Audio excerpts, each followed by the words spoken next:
We are here today to protect life. That's Florida Governor Ron DeSantis as he signed a new law banning abortions in the state after 15 weeks. Another in a long string of accomplishments on his conservative agenda. From pandemic policy to parents' participation in schools, the rising star of the Republican Party doesn't shy away from controversy, yet his popularity and notoriety only seem to grow with each new piece of polarizing legislation. Last month, he signed the Parents' Rights in Education Act, which prevents public schools from teaching about gender identity and sexual orientation in pre-K through third grade.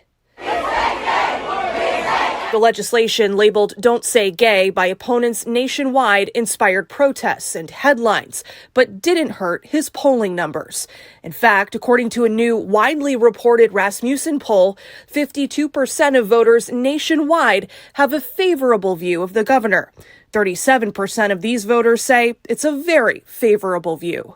Right now, today, if I were the DeSantis camp, I would be happy with where I'm at in terms of, looking forward to re-election. Dr. Stephen Neely is a professor of public affairs at the University of South Florida. His recent poll of Florida voters found similar trends.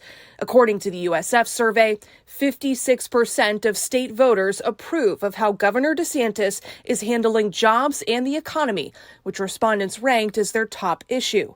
Far fewer ranked COVID-19 as a major concern, but half also approved of the governor's pandemic policies, which included lifting of COVID restrictions for schools and businesses and a ban on vaccine mandates. His position on COVID-19, in particular, his anti-lockdown position, so to speak, made him very popular among Republican voters. With the governor up for re-election this fall and speculation swirling about his possible plans for 2024, Dr. Neely expects these culture war clashes to keep DeSantis in the national spotlight and on solid ground in the polls. The more you take on some of these controversial bills, like the ones we've seen passed recently, the more you're going to appeal to the base at a national level. The restaurant industry, of course, feeling the strain of this record inflation. It reached, by the way, a 41-year high at 8.5%. Today, our Stephanie Balderrama joining us live with more on the impact that you could see the next time you and your family eat out. Stephanie? Jim, it's really no secret that inflation is impacting all of us, and probably one of the first places that families are going to look to cut costs is by eating out less, which is only going to hurt restaurant businesses that have already been impacted by the pandemic and now are dealing with those soaring cost of goods due to inflation. We actually broke ground while the whole world was quarantined. Elizabeth's in West Palm Beach opened right at the height of the pandemic, facing unprecedented challenges. General Manager Drew Shane says they worked through COVID-19 mitigation measures, which at the time could land businesses in hot water if they weren't followed. The business, now 15 months old, is thriving, but once again facing a new set of challenges brought on by the soaring cost of goods. We've had to adjust menus and, change some items or take some items off. We've preferred to try to make adjustments to keep things available or find equally great ingredients to use in dishes. According to the U.S. Department of Agriculture, the cost to eat out is nearly 7% more compared to a year ago. Bigger businesses like Elizabeth's have the advantage to negotiate with vendors to keep the prices the same. But new and small business owners don't always have that leverage. LaToya Perry is one of those. She's opening up La Soli's seafood restaurant in Riviera Beach by the end of the month. I shop in different places to try to combat the cost of things, but definitely it gets transferred onto the customer. My customers are seeing an increase in prices, but they are willing because of the quality of food that I do provide. And as restaurants battle the rising cost, the season is set to end in South Florida, many part-time residents moving back up north after Easter. We don't know what season ending really means in Florida because last summer was maybe one of the busiest summers. I think the population growth in Palm Beach County really offsets some of that seasonality. So here in West Palm Beach, some business owners, at least in the short term, say they aren't too worried because, like we've been saying, Easter is on Sunday. Then in a few weeks we have Sunfest, and then after that we have Mother's Day. So they're hoping all of those crowds will come downtown and eat.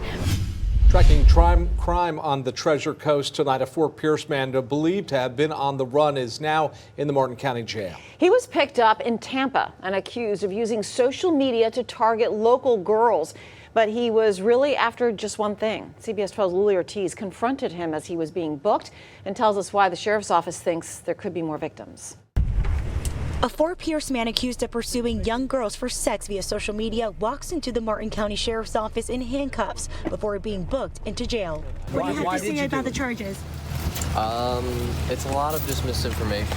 Detectives say 21-year-old Blaine Holton was captured by the U.S. Marshals in Tampa Thursday morning and is now facing serious charges, including child pornography and underage sex-related crimes. So I'm not going to answer anymore.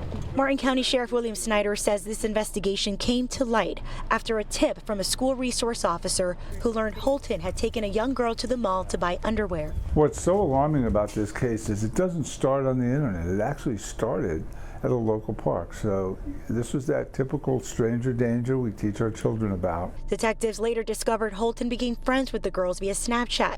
While looking into his account, investigators found the 21-year-old had sex with at least 2 young girls, a 13-year-old and a 16-year-old, and recorded it. He's a predator in a county park, meeting children, and then from there, forming enough of a relationship that he's able to have illicit sexual contact with them and record it. These are the kind of cases that can go on.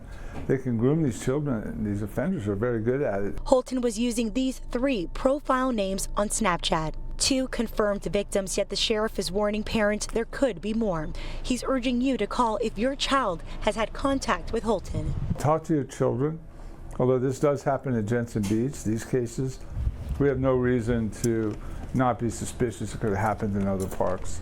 And the school district here in Martin County also reminding parents to talk to your children about practicing safe habits on social media. Holton's current bond right now is at $5 million, and he faces up to 40 counts, including solicitation and lewd and lascivious battery.